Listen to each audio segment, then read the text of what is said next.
예, 여러분 안녕하세요. 최백은입니다. 제가 그동안에 굿모닝 경제로 이렇게 인사를 드리다가 오후 시간으로 바뀌었기 때문에 이게 경제다로 과거에 우리가 타이틀 이름으로 다시 돌아왔습니다. 여러분 반갑고요. 오늘 날씨 너무 좋지요.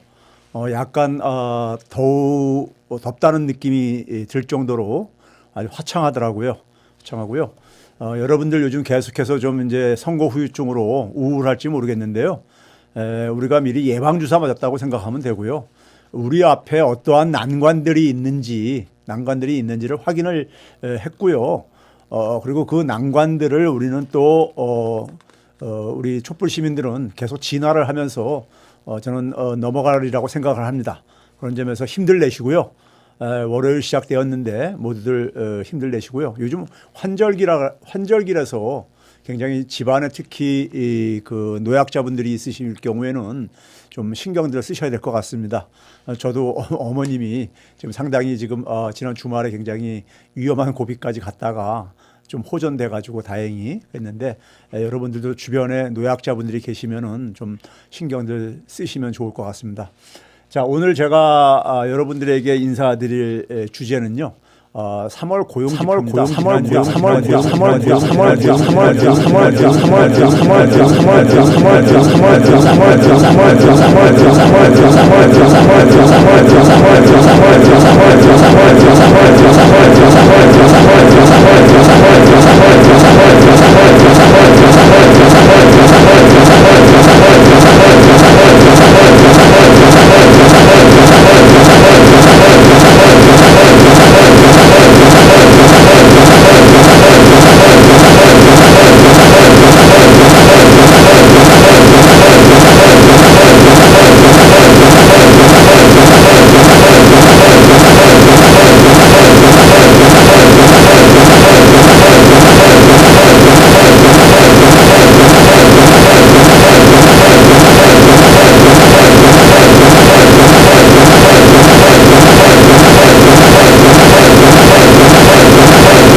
'그 언론들의 보도를 이제 먼저 몇 가지 제가 소개를 하겠습니다. 조선일보하고 중앙일보의 보도인데 보게 되면은 4월 14일자라고 돼 있고요. 조선일보 보게 되면은 취업자 숫자가 왜 늘었나 봤더니 60대 노인 일자리에 20대 단기 알바가 대부분이다. 뭐 이런 식의 기사요. 그다음에 중앙일보 같은 경우도 일자리 감소 13개월 만에 끝. 노인 취업 배분 마이너스다. 뭐 이런 식의 기사요. 그다음에 또 하나 소개한다면 이게 매일경제예요. 경제지는요, 기본적으로 여러분들 경제에 관심 있으신 분들은 경제지 많이 보시잖아요. 근데 경제지 보지 마세요. 경제지 봐봤자 별로 도움되는 거 없습니다. 제가 경제 전문가지만요. 세금 투입 노인 일자리 40만 개 낼 때 30사업 취업자 25만 개 줄었다. 그러니까 전부 다 이건 이 나쁜 측면으로만 일자리가 3월 달에요. 31만 4천 개가 늘었습니다. 물론 1년 전에 비해서요. 1년 전에 비해서요. 지금 굉장히 코로나 재난이 지속되는 상황이잖아요. 지속되는 상황 속에서 어쨌든 간에 일자리가 증가세로 전환이 됐다는 점에서는 고무적인 측면이 있는데, 그러면 좀 국민들 좀 기운 내라고 상황이 조금씩 호전되고 있다고 이렇게 이제 보도를 하는 게 예국의 이제 언론들 우리의 이제 모습입니다. 그런데 우리 언론들은 그저 그냥 하여간 이 물어뜯는 데만 그냥 집중을 합니다. 뜯는 데만 집중하는데, 일단 팩트 체크를 좀 해야 되겠죠. 팩트 체크를 해야 되는데 31만 4천 개 일자리가 증가를 했어요. 31만 4천 개니까는 물론 지난해 3월 달부터 코로나 재난 상황이 이제니까 재난 상황이 도래했기 때문에 그때 비교해서 어쨌든 간에 좀 기저 효과라는 것도 있지만은 그래도 어쨌든 간에 30만 개 이상 일자리가 증가한 거는 고무적인 일이죠. 근데 이제 60세 이상 일자리가 40만 개 이상, 한 41만 개 정도가 증가했어요. 60세 이상 일자리가요. 그런 점에서는 이제 그러니까 60세 이상 일자리가 주도를 한 건 사실입니다. 그런데 60세 이상 인구가 지난 1년 사이에요. 지금 엄청나게 증가하고 있습니다. 66만 4천 명이 증가했습니다. 60세 이상 일자리가, 60세 이상 인구가요. 저분들이 일자리 안 만들면요. 저분들 그냥 어떻게 합니까? 그냥 기초연금에 의존해서 살 수밖에 없는 것인데, 기초연금이 아직도 여전히 그러니까 굉장히 미흡하잖아요. 그러니까 저분들도 굉장히 일자리가 필요한 겁니다. 필요한 거죠. 자, 우리나라 지금 인구를 보게 되면요. 60세 이상은 인구가 저렇게 빠르게 증가하고 있고, 60세 밑이요. 그러니까 59세부터 15세까지는 인구가 감소하고 있습니다. 지난해하고 달라진 게 뭐냐면요. 50대도 인구가 감소세로 바뀌었어요. 지난해까지는 50대는 인구가 증가를 했었거든요. 그런데 50대도 인구가 감소세로 바뀌었습니다. 그런 점에서 굉장히 고령화가 빠르게 진행되고 있는 겁니다. 고령화가 굉장히 빠르게 진행되고 있는 거예요. 60세 이상이니까는 66만 4천 명이 증가를 했고, 반면에 이제 그러니까 우리가 30대, 40대, 20대 그 밑은 말할 것도 없고요. 인구가 감소를 하고 있습니다. 그러니까 이 50대 밑에 인구가, 그러니까 15세부터 59세까지 경제활동하는 사람들 중에서 59세까지 보게 되면요. 36만 9천 명, 그러니까 한 37만 명이 감소를 했어요. 그러니까 인구가 줄어들면 자연히 뭐냐면은 그 연령층의 일자리, 취업자도 줄어들 수밖에 없죠. 줄어들 수밖에 없습니다. 어느 정도 인구가 감소하면요. 그렇죠? 그래서 30대하고 40대가 일자리가 감소했는데 40대는 그러니까 코로나 재난 이전부터 좀 감소하고 있었습니다. 그런데 30대도 이번에 좀 감소를 했습니다. 15만 1천 명 정도. 근데 17만 명 정도 감소했어요. 그런데 30대 인구도 15만 명 이상씩 감소를 하고 있어요. 그러니까 대부분은 뭐냐면 인구 요인입니다. 인구 요인이요. 60세 이상이 그러니까 일자리가 크게 증가하는 것도 저 66만 4천 명씩 인구가 증가하는 상황 속에서 저분들은 일자리가 저쪽에서 인구가 증가하는 쪽에서 일자리가 증가할 수밖에 없잖아요. 그렇죠? 그런 점에서 그러니까 우리가 인구 요인이 대다수다. 지금 우리가 이 취업자에 영향을 미치는 요인 중에서는요. 그리고 지금 우리가 코로나 재난 상황이 여전히 지속되는 상황 속에서 60세 이상 일자리 같은 경우는 그다음에 이제 일자리를 만드는 부분과 관련해서는 기업이 지금 그러니까 채용을 늘릴 수 있는 그런 상황이 아니에요. 기업들 누가 그러니까 채용하지 말라고 그러니까 기업들 그러니까 붙잡고 있는 사람도 없는 거고요. 기업들 스스로가 경기가 안 좋다 보니까는 채용을 할 수가 없는 상황입니다. 그럼 정부라도 나서야죠. 정부라도 나서지 않으면은 일자리 상황은 최악으로 치달을 수밖에 없는 거예요. 그렇죠? 그러라고 정부가 있는 겁니다. 자, 그다음에 근데 이제 문제는 뭐냐면요. 이 와중 속에서도 청년층을 되게 15세에서 29세로 분류를 합니다. 20대 미만이요. 취업자가 그러니까 그래도 뭐냐면은 증가세로 반전을 했어요. 굉장히 다행인 겁니다. 저 일자리의 질이 단기 일자리든 단기 아르바이트든 간에, 저것조차도 줄어들었었어요. 그동안에요. 그동안에 줄어들었었습니다. 왜 그렇습니까요? 코로나 재난 상황에서 가장 타격을 받은 업종이 서비스 업종입니다. 서비스 업종이요. 그렇죠? 사람들이 사회적 거리두기를 하다 보니까는 서비스는 사람과 사람이 직접 접촉을 통해서 우리가 경제활동을 하는 사업 부문들이기 때문에요. 그런데 저기서 어쨌든 간에 그래도 좀 숨통이 트이기 시작하고 있는 겁니다. 자, 그런데 또 한 가지 두 번째는 뭐냐면요. 60세 이상 일자리가 전부 다 그러니까 이게 정부가 만든 일자리라고 이렇게 호도를 하고 있는데 제발 좀 통계청에 좀 데이터를 좀 들여다봤으면 좋겠어요. 예? 조중동 기자들 제발 좀 그 들여다볼 능력이 안 되면은 도움을 저한테 청하셔도요. 공공일자리 아주 그냥 공공일자리를 최대로 카운트를 하더라도 60세 이상 취업자 중에서 한 50% 절반 정도뿐이 안 됩니다. 절반은 뭐냐면 민간 부분에서 만들어진 거예요. 60세 이상 일자리도 그러니까 20만 개 이상 20만 한 5천 개 정도가 민간 부분에서 만들어진 거예요. 예? 다 그러니까 공공일자리가 아닙니다. 60세 이상 일자리라고 해가지고요. 65세 이상 일자리도 마찬가지입니다.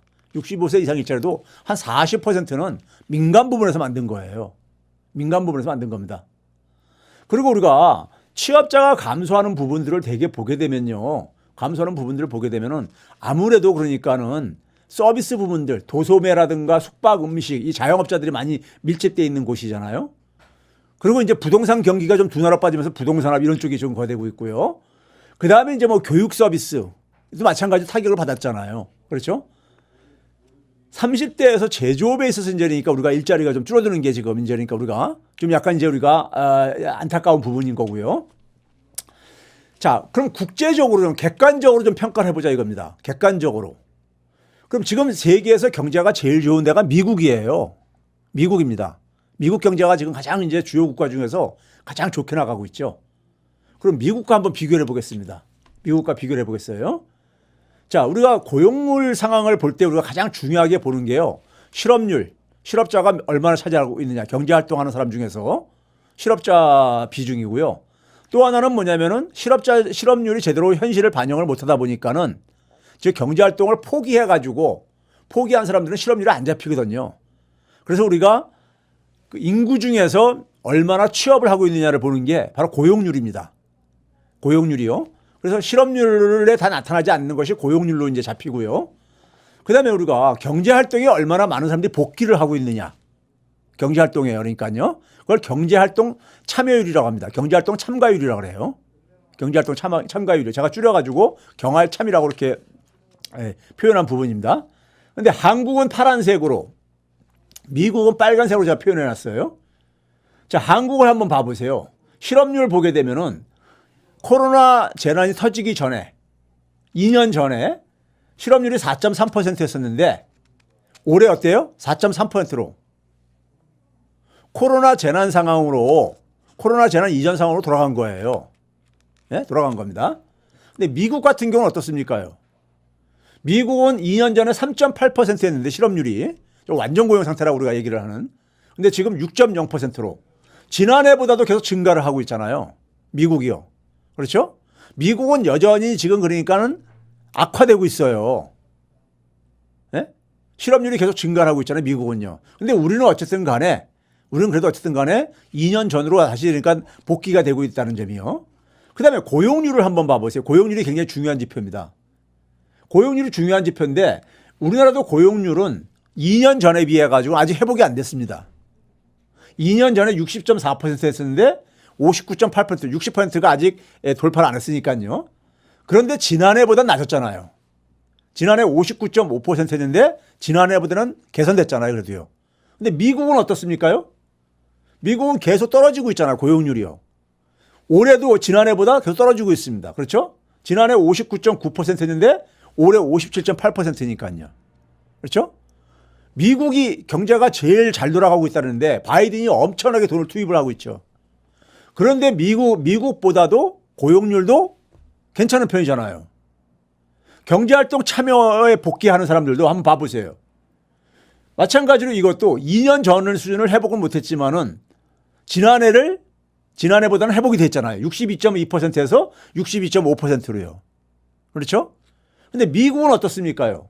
미국은 여전히 마찬가지로 경제활동에서 그러니까는 이탈하는 사람들이 증가하고 있죠. 경제활동 참여율이 떨어지고 있잖아요. 지난해 62.6%였는데 61.5%로 떨어졌잖아요. 그러니까 지금 여전히 지금 주요 국가 중에서 가장 경제가 좋다는 미국조차도 지금 저런 상황이에요. 코로나 재난이 지금 끝나지가 않은 상황이잖아요. 그렇죠? 그런 상황 속에서 대한민국의 그래도 어쨌든 간에 고용 지표가 물론 이건 질을 반영하는 건 아닙니다. 일자리의 질을 반영하는 건 아니고요. 양적인 지표입니다. 양적인 지표에서는 그래도 그러니까 국제적인 비교를 봤을 때 보게 되면은 나쁜 성적은 아니다. 이렇게 이제 우리가 표현할 수 있는 거죠. 자, 그 다음에 우리가 좀 더 세분해서 한번 봐보자 이겁니다. 연령별로요. 연령별로 보더라도 우리가 제일 그러니까 왕성하게 경제활동하는 때가 20살에서 되게 50대 한 전반까지를 되게 봅니다. 그 저 나이를 뭐냐면 우리가 미국에서도 뭐냐면 프라임 레이트 뭐냐면 노동에 있어서 가장 핵심적인 노동력층이라고 되게 부르는 층들이에요. 그래서 미국 기준으로 쭉 이제 연령을 뽑아서 제가 계산을 해봤는데 자, 우리는 그래도 20대 전반은 증가세로 그러니까는 반전을 했어요. 미국은 여전히 그러니까 감소하고 있잖아요. 그렇죠? 2020년 3월 달하고 2021년 3월 달에 비교해 가지고 변동분을 제가 오른쪽에다 정리를 해 놨습니다. 정리했는데 보게 되면은 우리가 25세에서 54세 맨 밑에 평균을 낸 걸 한번 봐 보세요. 25세에서 54세 핵심 노동자층이라고 얘기하는 우리는 마이너스 1% 정도 지난해에 비해서 그런 상황이지만은 미국은 마이너스 2.7% 포인트나 떨어졌어요. 그러니까 미국보다는 그래도 선방을 하고 있는 겁니다. 미국은 여전히 그러니까는 감소세가 계속해서 진행되고 있는 이런 상황이다 이거죠. 그렇죠? 자, 코로나19 재난 전후에 연령별로 우리가 고용 상황 변화를 좀 이제 우리가 좀 살펴볼 필요가 있는데요. 청년층 고용률은 우리가 특히 뭐냐면 청년층 중에서도 우리가 청년층은 15세에서 29세라고 그랬잖아요. 맨 밑에 녹색 선으로 되어 있는 겁니다. 코로나 재난 이전 수준을 회복을 했습니다. 42.9%였었는데 43.3%니까요. 다행이죠. 물론 일자리의 질을 얘기하는 건 아닙니다. 네? 질을 얘기하는 건 아니에요. 그렇지만은 저것이 그러니까 아르바이트성 일자리를 하더라도 없는 것보다 나은 거죠. 저것도 많이 줄어들었었어요. 그렇죠? 지난해 같은 경우는요. 지난해 봐보세요. 많이 줄어들었었잖아요. 예? 자, 그 다음에 이제 우리가 특히 이제 20대에서도 특히 남성들 같은 경우는 군대에 갔다 오고 나면 20대 후반 보시게 되면은 그래도 하락세가 멈췄고요. 20대 후반 같은 경우요. 20대 전체적으로 보게 되면은 지난해보다는 조금 그래도 개선되고 있다는 얘기인 겁니다. 예? 개선되고 있다는 걸 보여주고 있는 거죠. 청년층 고용률이요. 그 다음에 청년층 경제활동 참가율도 어쨌든 간에 개선이 되고 있습니다. 지난해에 비해서는요. 그런 점에서 우리가 아주 위험한 고비는 지나가고 있다. 위험한 고비는 지나가고 있다. 이렇게 평가할 수 있겠죠. 그 청년층 실업률은 그러니까 우리가 하락을 하고 있거든요. 이것도 이제 개선되고 있는 거죠. 개선되고 있는 것이고요. 30대를 보게 되면 30대가 보게 되면은 30대에서 50대까지 보게 되면은 30대 40대가 하락세가 계속 지속되고 있습니다. 하락세가요. 이런 점에서 아직 코로나 재난은 여전히 그러니까는 우리를 그러니까 짓누르고 있다는 걸 보여주고 있는 것이고요. 다행히 50대는 그래도 좀 이렇게 반등을 하고 있습니다. 50대는요. 반등을 하고 있고 뭐 실업률도 이제 비슷한 추세를 보여주고 있는 것이고요. 그다음에 이제 우리가 산업 부문별로 한번 볼게요. 산업 부문별로 보게 되면 우리가 흔히 상식적으로 생각하듯이 영세 자영업종들이 많이 집중되어 있는 도매, 소매, 숙박, 음식 업종이 집중적으로 타격을 받았습니다. 제조업 일자리 같은 경우는 한 3만 개 정도가 줄어든 반면에 지난 1년 전에 비해서요. 3만 개가 줄어들고 있는 반면에 건설업 일자리는 한 7만 개가 증가했어요. 이 와중에도요. 건설업 일자리는요. 그리고 아까 했지 도매, 소매, 숙박, 음식업 같은 경우가 47만 개 이상 줄어들었습니다. 그러니까 이 분야가 주로 일자리 감소를 주도하고 있는 겁니다. 이건 뭐 우리 상식적으로 이해가 되는 부분이잖아요. 그렇죠? 이 분야가 도매, 소매, 음식, 숙박업이 2년 전에 비해서 거의 한 50만 개 가까이가 일자리 줄어들었어요. 그러니까 자영업자들이 굉장히 힘들어하는 거죠. 그렇죠? 도매업도 그러니까 도소매업만 보게 되면 한 34만 개 정도. 금융보험업이 아까 건설업과 더불어서 금융보험업이 일자리가 감소해 왔었는데 코로나 재난 이전에도요. 이게 회복이 되고 있습니다. 저에겐 뭘 반영하겠어요. 은행들이 이 와중에도 돈벌이로 재미를 솔솔 보고 있다는 얘기죠. 건설업도 아까 마찬가지인 거고요. 그렇죠? 코로나 이전에도 우리가 감소해오던 인력을 감축하던 금융보험업이 증가세로 반전을 했다는 것은 이 어려운 상황 속에서도 금융보험업이 그러니까 우리가 돈을 벌고 있다는 얘기입니다. 부동산업 일자리가 이제 그러니까 우리가 감소세로 변한 거는 감소세로 우리가 한 11,000명 정도 감소를 한 거는 저건 사실 그러니까 우리가 이 부동산 경기가 이제 그러니까 우리가 좀 안정이 되면서 생긴 하나의 현상이고요. 교육 서비스업 일자리가 작년에 우리가 많이 감소했다가 다시 그래도 좀 이제 우리가 이제 개선되고 있는 상황인 거고요. 개선되고 있는 상황이고 제가 이건 좀 빠르게 지나가겠습니다. 마찬가지로 개인 서비스업이 도매, 소매, 숙박, 음식업 다음으로 타격을 받았습니다. 저것도 이제 사람들이 직접 어쨌든 간에 접촉을 통해서 이루어지는 분야이기 때문에요. 그리고 이제 우리가 코로나 상황이다 보니까 아무래도 보건 분야, 보건 분야 일자리가 크게 증가할 수밖에 없잖아요. 그래서 보건 분야가 한 25만 개가 증가를 했다는 얘기인 거고요. 그렇죠? 그 다음에 이제 뭐 정부가 만드는 일자리 부분들이 그러니까 한 9만 개 정도 증가했다는 얘기고요. 그렇죠? 자, 그 다음에 이제 제가 오늘 이제 여러분들에게 소개하고 싶은 내용은요, 이 부분입니다. 지난해 우리가 지난 1년 동안의 일자리는요, 사실 코로나 재난이라는 특수한 상황과 더불어서 거기에 그러니까 정부가 정책적으로 어떻게 대응을 했느냐. 이 결과가 합쳐진 하나의 결과물입니다. 그럼 지난 1년 동안에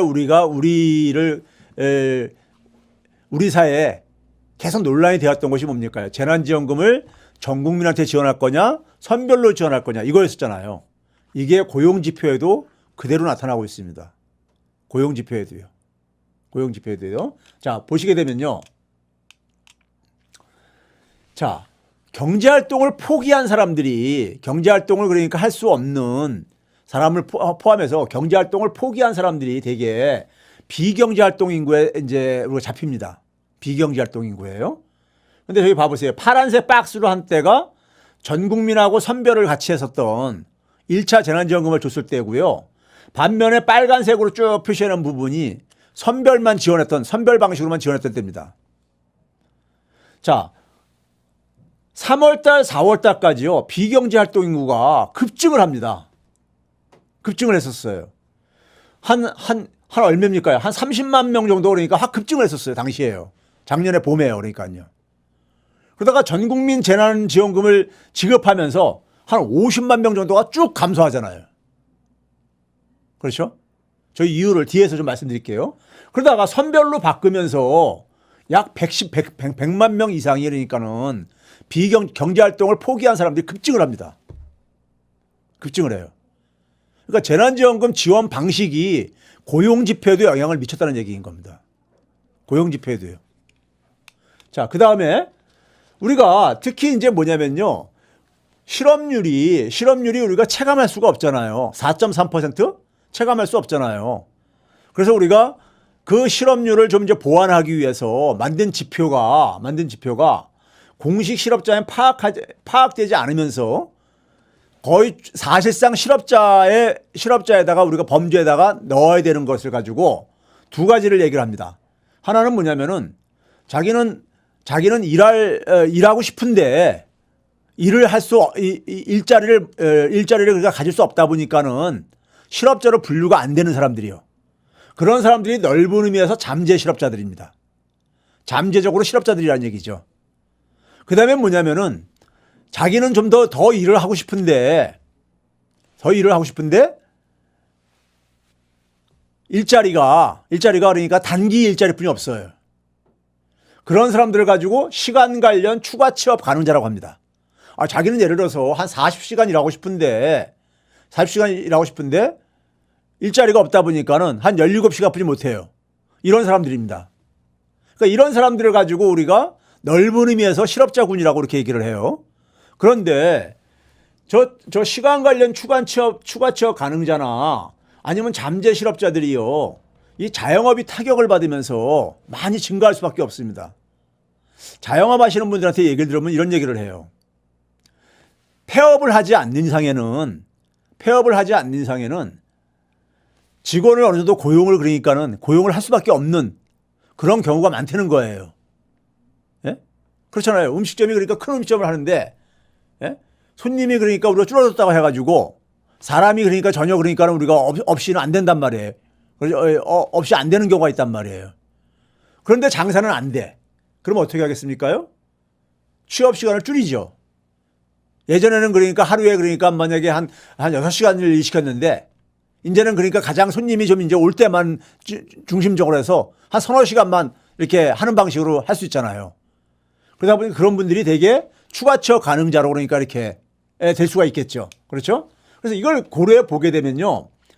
이걸 그러니까 우리가 공식적인 실업자와 더불어서 이런 잠재적인 실업자나 좀 더 일을 하고 싶은 사람을 합친 거를 가지고 확장 실업자라고 합니다. 실업자의 범주를 좀 이렇게 확장시켰다 이거죠. 그게 이 코로나 재난 이전에 비해 가지고요. 한 58만 명이 증가했어요. 58만 명이. 근데 그 중에 대부분이 뭐냐? 이 시간 관련 추가 취업 가능자들이라 이겁니다. 이 사람들이. 저기 맨 밑에 봐보세요. 공식 실업자에 비해서 확장적인 실업자 규모가 코로나 재난 이전에는 그러니까 한 3.13배였었는데 저게 한 3.6배까지 크게 증가하잖아요. 그렇죠? 그러니까 코로나 재난으로 인해 가지고 일을 하고 싶은데 일해서 그러니까는 일자리를 잃어버린 사람이거나 일을 하고 싶은데 그래서 실업에 안 잡히는 사람이라든가 아니면 자기는 일을 더 하고 싶은데 단기 일자리뿐이 없는 분들 이런 분들이 많이 늘었다 이거죠. 자, 늘었는데 이거는 이제 우리가 청년들만 보게 되면요. 청년들도 이제 마찬가지 추세가 보입니다. 마찬가지 추세가요. 그런데 이번에 이제 어떤 분들은 이런 얘기 하더라고요. 20대가 이번에 그러니까는 여당한테 등을 돌린 이유가 그 청년들의 일자리가 악화돼 가지고 그런 게 아니냐 그러는데 아닙니다. 청년들의 그러니까는 넓은 의미에서 그 실업자 비중은요. 오히려 코로나 재난 이전보다 좀 줄어들었어요. 저기 한 33%대였었는데 30% 밑으로 떨어졌잖아요. 맨 밑에 줄에 보게 되면 빨간색으로 제가 해놓은 부분이요. 그렇죠? 그래서 청년들이 그러니까는 다른 연령층에 비해서 그러니까 일자리에서 더 타격을 받은 건 없었다. 그 문제가 아니었다는 얘기인 겁니다. 그런 얘기가 아니라는 얘기죠. 그 다음에 이제 우리가 이 지원 방식하고 그러니까 넓은 의미에서 실업자 규모를 이렇게 봐보세요. 보시게 되면요. 자, 우리가 5월 달부터 그러니까 전국민 재난지원금이 지급됐잖아요. 8월 달까지 쓸 수 있게요. 그게 파란색 박스로 해놓은 겁니다. 청색으로요. 그 다음에 선별 지원했을 때가 빨간색 박스입니다. 넓은 의미에서 실업자 규모가 우에 정리를 해놨지만은 전 국민하고 선별을 같이 했었을 때는 한 57만에서 한 70만 명이 확장적인 실업자 규모였다면은 선별만 했을 때는 76만에서 한 139만 정도. 그러니까 지원 방식이 사실상의 실업자에도 그러니까 크게 영향을 미쳤다는 게 보여주고 있는 거죠. 그렇죠? 그러니까 제가 지난번에 그랬잖아요. 이 재난지원금 지원 방식이 가계 소득 분배에도 영향을 미치고 성장률에도 영향을 미치고 굉장히 부정적으로 영향을 미침에도 불구하고 선별만으로 지원하는 방식이요. 함에도 불구하고 이건 완전히 경제 정책의 실패입니다. 뭐 하나 좋은 게 없어요. 선별 지원으로 뭐 하나 좋은 게 없어요. 예? 그렇다고 방역에 더 도움된 것도 아닙니다. 그렇죠? 그러니까 뭐 하나 도움된 게 경제 지표 모든 게 다 선별만 지원했을 때는 나빠진 걸로 나오고 있어요. 그런 점에서 선별만 지원하는 방식이 국민들이 피부로 느끼는 것처럼 굉장히 나쁜 정책이었던 거예요. 나쁜 정책이었던 겁니다.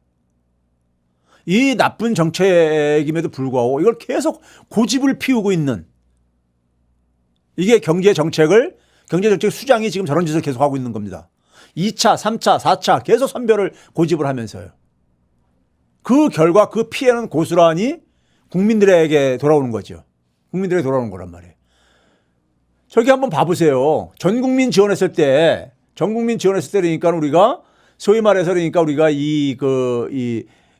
넓은 의미에서 실업자에 포함되는 사람들이 한 78만 명까지 이렇게 증가했다가 쭉 50만 명대로 줄어들잖아요. 그나마요. 왜 그러겠어요? 전 국민한테 지원을 하게 되면은 그걸로 자영업자들의 매출 감소를 어느 정도 그러니까는 매출 감소를 줄여줬잖아요. 전 국민한테 나눠준 돈들이 다 최종적으로 어디로 갑니까요? 자영업자 주머니로 들어갔잖아요. 그렇죠? 자영업자 돈으로 들어갔잖아요. 그러다 보니까 자영업자들은 도움이 되니까는 다행히 뭐냐면은 사람들의 그 고용하고 있는 직원들의 취업 시간도 그러니까 줄일 필요가 없게 돼버린 거잖아요. 아니면 해고를 할 필요가 없게 돼버린 거잖아요. 그게 재난지원금 지원 방식에서도 고용지표에 저렇게 영향을 미쳤거든요. 예? 그런데도 불구하고 선별이 경제적으로나 도덕적으로나 다 옳다고 이렇게 주장하는 고집을 피우는 이유요. 예? 이게 바로 뭐냐? 모피아의 재정 안정주의가 가지고 있는 폐해입니다. 예? 재정 안정주의에. 재정을 가능한 한 재정을 안 쓰겠다는. 재정을 안 쓰게 되면 어떻게 됩니까요? 어려운 가게들은 자연히 빚내서 견딜 수밖에 없잖아요. 자영업자들 은행에 대출 받아서 견딜 수밖에 없잖아요. 가계부채가 폭발적으로 증가하는 이유인 겁니다. 그렇게 되니까 금융은 룰루랄라죠. 돈벌이 할 일이 많아지니까요. 목표라는 게 뭐라셨어요? 국가의 공공재정을 담당하는 사람들이 금융자본 이해를 그러니까 복무하는 겁니다. 금융자본 이해. 국민이 죽어나든 말든 간에, 예? 정부가 재정을 쓰게 되면은 그 재정을 그러니까 재정이 투입된 만큼 국민들은 금융에 대한 의존도가 줄어들 게 아니겠습니까요? 그렇죠? 그게 싫은 겁니다. 예? 자, 그래서 그런 점에서 이 선별만 지원하는 방식은요. 선별만 지원하는 방식은 이게 그러니까 우리가 소상공인들의 매출 감소에 따른 손실 지원에 전혀 효과가 없다 보니까는 고용하고 있는 직원들의 그러니까는 근로 시간을 줄이다가도 안 되게 되면 폐업을 하게 되고 이런 참상을 만들어낸 겁니다. 이런 참상을 만들어낸 거예요. 예? 그런 점에서 이 그 기재부의 모피아 이데올로기가 서민들의 삶에 그러니까 얼마나 부정적으로 영향을 미치는가를 고용지표에서도 그대로 확인된 겁니다. 소득 분배를 악화시켰을 뿐만 아니라 선별 지원하면서 어려운 사람한테 더 두텁게 지원한다고 했잖아요. 근데 웬걸 뚜껑을 열어보니까 어떻습니까요? 어려운 사람한테 두텁게 지원된 게 아니라 상위층한테 더 두텁게 지원되고요. 선별이라는 건 기본적으로 뭡니까요? 구별을 하고 차별을 하는 거잖아요. 그러니까 불평불만이 생기죠.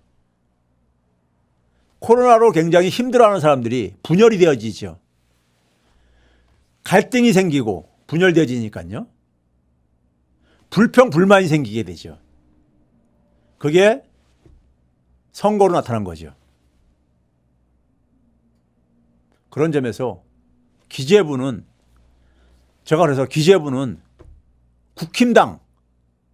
국힘당과 그러니까 국힘당을 지원해 준 겁니다. 기재부는요. 국힘당의 선거를 지원해 준 거예요. 기재부는요. 예? 여러분들 한번 봐보세요. 역대 우리 그 기재부 부총리 출신들 치고요.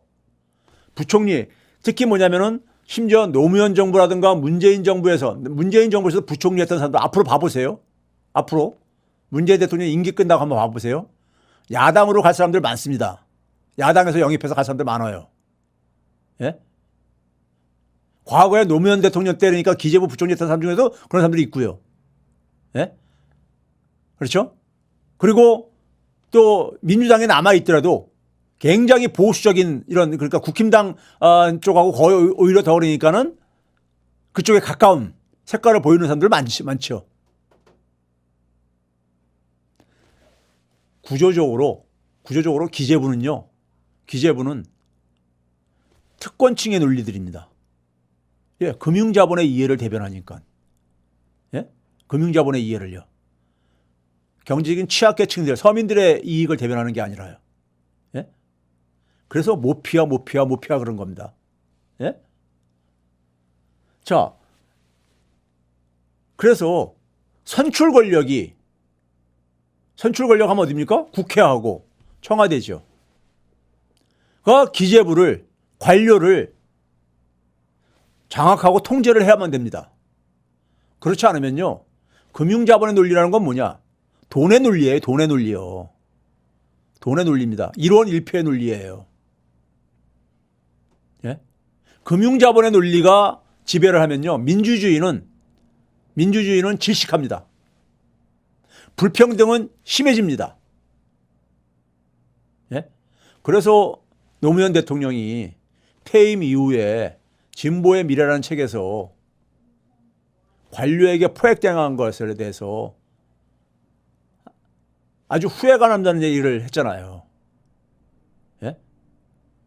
관료를 그러니까 우리가 관료를 도구로 사용을 해야 되지 관료한테 그러니까 칼자루를 맡겨주게 되면요. 검찰하고 똑같습니다. 검찰이 왜 그러는 거예요? 그리고 유명한 말 있잖아요. 예? 검찰은 그러니까 사건을 덮어가지고 돈을 벌고 사건을 그러니까 키워가지고 명성을 얻고 자기들의 그러니까 그 기소권 독점을 이용을 해가지고 자기들 검찰 조직에 그러니까는 특권을 계속 지속시키고 있듯이 마찬가지입니다. 네? 마찬가지예요.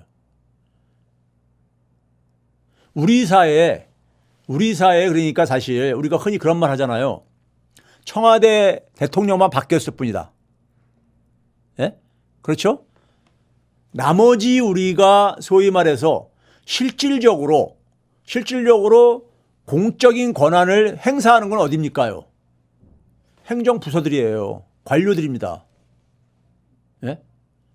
그 관료들을 그러니까는 관료들의 선출 권력이 통제를 하지 않으면요.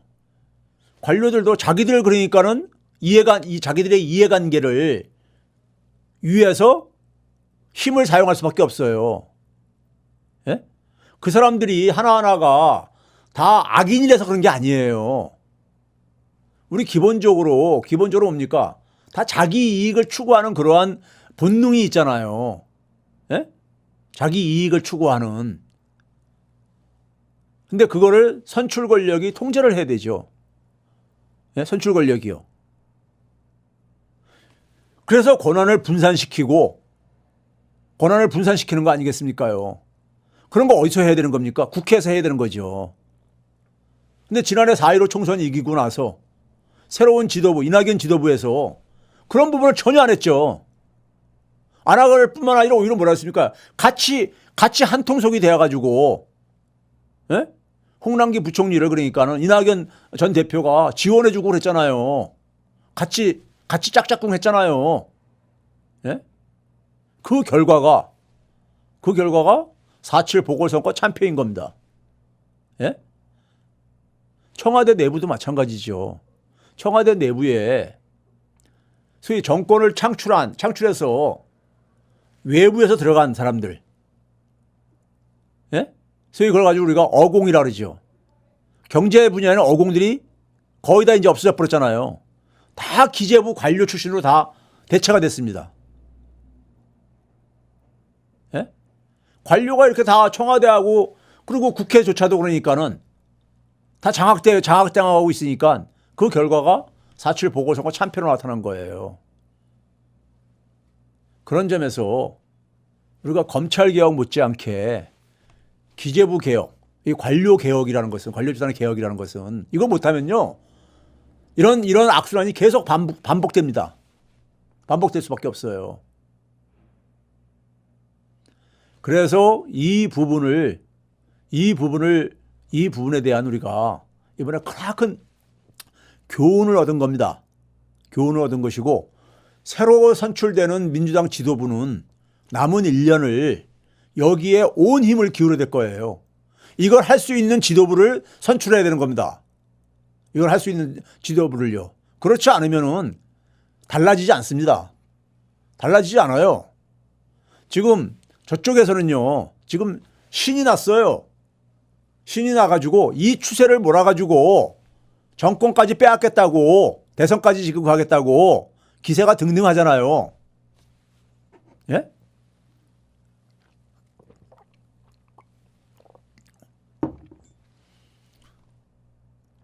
민주당 일부 국회의원들이 예? 개혁의 피로감을 얘기하고 개혁을 제대로 하질 않고서 무슨 개혁의 피로감이에요. 예? 선별만 하겠다는 게 저게 바로 저게 무슨 개혁입니까? 예? 서민들이 보통 사람들의 삶을 안정시켜주는 게 그게 민생이고 그게 개혁이잖아요. 예? 그렇죠? 제대로 된 개혁을 안 하다 보니까 민생이 하나도 해결된 게 없는 거예요. 민생이. 그러니까 자연히 그러니까 심판을 받은 거죠. 이번에 당대표 선거 저는 원내대표는 잘 뽑았다고 생각하는 사람입니다. 네? 원내대표는요. 잘 뽑았다고 생각하고요. 윤호중 원내대표는요. 당대표도 잘 뽑아야 됩니다. 네? 잘 뽑아야 돼요. 지난 그러니까 우리가 이낙연 대표 체제는 사실 4.7 보궐선거 참패의 최대 원인 제공자예요. 기재부하고 그냥 한 몸이 됐잖아요. 기재부하고요. 기재부가 한 몸이 돼가지고 기재부에 놀아놨잖아요. 그렇죠? 그런 점에서 관료한테 휘둘리면은 이렇게 돼버립니다. 관료한테 휘둘리면요. 민생은 그 순간부터 개선되지 않습니다. 악화됩니다. 관료의 손에 넘어가는 한 민생은 악화되고 그럼 당연히 어떻게 됩니까? 민심이 이반되죠. 민심이 이반되는데 어떻게 정권을 재창출해요? 불가능한 거죠. 그렇죠? 그런 점에서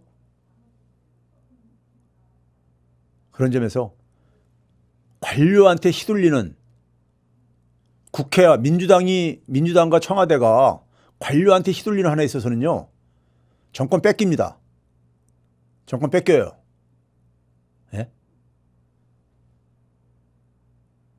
명심해야 됩니다. 역대 정권에서 계속 그래 왔었어요. 그러다 보니까는 임기 말 되게 되면 무능하다는 공격을 받죠. 민생이 나빠지니까, 예? 보통 사람들의 삶이 어려워지니까는, 예? 무능하다 그러죠. 예? 무능하다고 하면서 그 무능 프레임이 먹혀 들어가죠. 그러면서 소위 그러니까 민심이 이반되죠. 예? 아니, 서민들의 삶이, 보통 사람들의 삶이 개선되면은 왜 이반되겠어요? 지지를 해주시죠. 그렇죠? 민심이 이반된 이유는 보통 사람들이 살기 힘들게 된 거고, 보통 사람들이 왜 살기 힘들게 됐는가를, 예?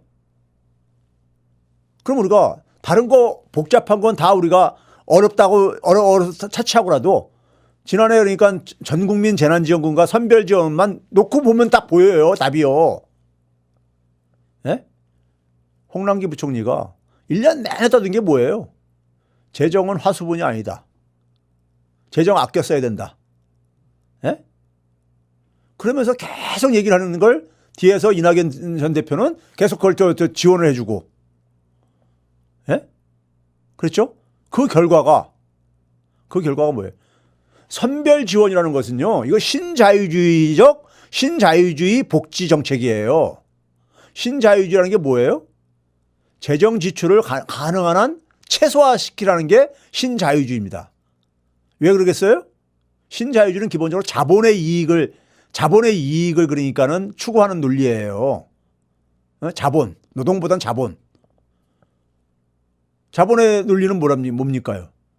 세금 적게 내고, 그렇죠? 세금 적게 내려면 어떻게 됩니까? 정부가 정부가 돈 씀씀이를 줄여야 되잖아요. 그래서 말을 그럴싸하게 어려운 사람한테 두텁게 한다죠? 어려운 사람한테 충분히 지원 안 합니다. 그냥 죽지 않을 만큼만 지원을 하죠. 그런 점에서 선별은요, 국힘당의 논리예요. 예? 제가 작년부터 계속 얘기했지만은 선별 홍남기 부총리에 대해서 국힘당이 언제 그렇게 심하게 공격한 거 들어봤어요? 왜? 그 사람들은 앞에서 뒤에서 그러니까 이 표정 관리했던 거예요. 예? 자기들 선거에 도움이 되니까는 홍남기 부총리가 하는 경제 정책이요. 그러한 것을 브레이크 걸 사람이 그걸 이해찬 전 대표는 브레이크를 걸었잖아요. 예? 그거를 선출 권력들이 해야 되죠. 그거 안 하면요, 정권 또 뺏깁니다. 자, 그 고용지표에서도 선별의 폐해가 그대로 참상이 드러났고, 예? 고용이라는 게 일자리라는 것이 보통 사람들한테는 가장 중요한 문제잖아요. 그래서 그래서 일자리 지표에서도 그대로 확인됐다. 선별의 폐해가. 예? 오늘 최백은의 이게 경제다에서는 고용 지난 시간까지 우리가 가계 소득이라든가 소득 불평등이라든가 예?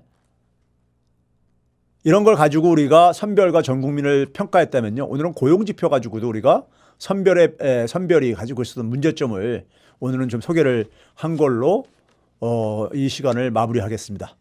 감사합니다. 다음 주에 뵙겠습니다.